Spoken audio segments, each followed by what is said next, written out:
All right, today I've got a little bit of a change of pace for you. Instead of hacking things, we're going to be deleting things in 11 ways to delete an AWS resource by Rami McCarthy. And if you haven't checked out Rami before, make sure you head over to his blog, ramimac.me. He writes lots and lots of security content and it's always amazing. So go check him out. If you want to know where to get this article, if you head on over to awssecuritydigest.com and hit articles, then you'll see there's a couple there already. And if you click further on, you'll get to this one. A special treat for you all today is that I am also a co-author of this article. So not only do I get to make fun of Rami, but I get to make fun of myself. So we started this because we both noticed that there's so many ways to delete a resource in AWS. For example, you get a whole bunch of different pop-ups when you try to delete something. Here's one for deleting an environment. You get to click delete if you want to delete it. Here's one for deleting some objects in S3. And here you have to type permanently delete and then click delete objects. So why do we care about this kind of UX? Well, it turns out there's been quite a few issues recently related to UX. Another way to look at it is via the shared responsibility model. The shared responsibility model says everything that a customer configures is their responsibility and the actual infrastructure is AWS's responsibility. But things get really interesting when the UX kind of nudges people to make bad decisions. For example, this one is linked from this blog post and it shows an issue with DocumentDB snapshot APIs. And as you can see here from the screenshot, the documentation actually provided an example of how to do something. It suggested that you can share snapshots with accounts or you can type all. This was the example given, but all actually makes the DocumentDB public. A different, but also a design issue or a UX issue really, was here in snapshot permissions, you could select public and just click save without clicking the I agree dialog, which actually is the thing that is trying to warn you about making something public. In the context of the shared responsibility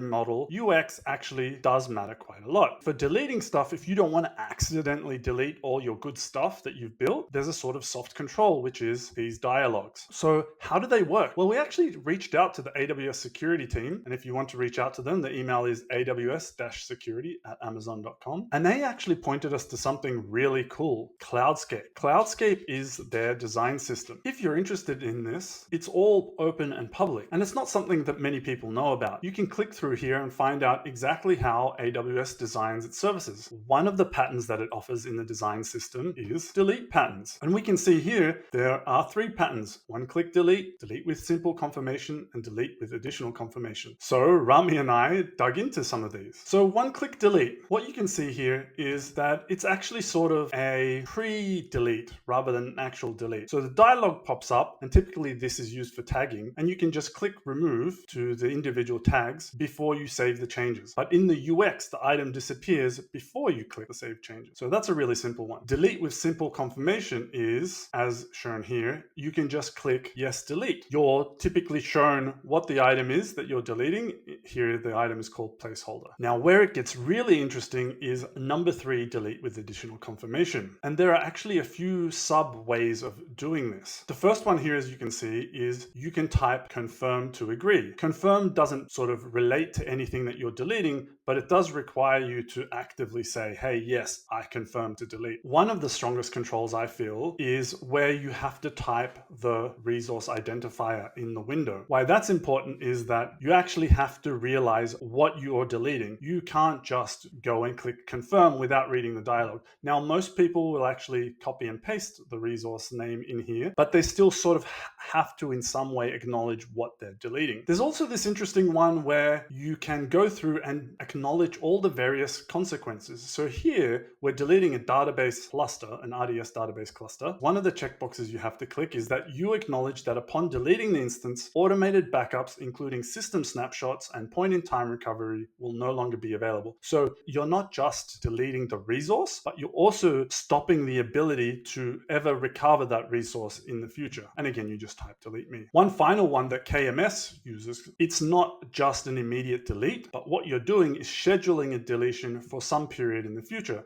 And this is a great control because even if you make a mistake and just click the schedule delete button, you can go back and undelete it or unschedule that deletion. So what did we learn from this design systems and these patterns? No, there isn't a rule. The more expensive the resource, the harder it is to delete. There is a reason behind the madness, but the design system isn't enough to stop engineers closing their eyes, slamming the shift key, and randomly spelling delete, obviously accidentally deleting this stuff, maybe copy pasting stuff in as well. One final interesting thing is that AWS is not the only company to have to deal with this UX problem, this confirmation problem, whether it's delete or anything else. Because they've documented it in this open design system, maybe there's an opportunity for them to standardize more broadly across the industry. For example, here's how you delete a droplet. A droplet is just a EC2 instance in DigitalOcean. First, you have to click the destroy droplet button. Then you must enter the name of the droplet that you're about to delete. So there's sort of like a two-step confirmation here. And you can see that that's slightly different to the way that AWS suggests. So what should you, as the reader, take away? Well, a standard design system is a useful security primitive as long as it's easy to apply. I think this one is actually quite easy to apply. You need to balance increased confirmation diligence with user experience in the delete actions. People are just going to find the quickest way to do the thing that they're trying to do. You need to get them to understand the action that they're taking and the consequences of that action. And of course, myself and Rami are weird.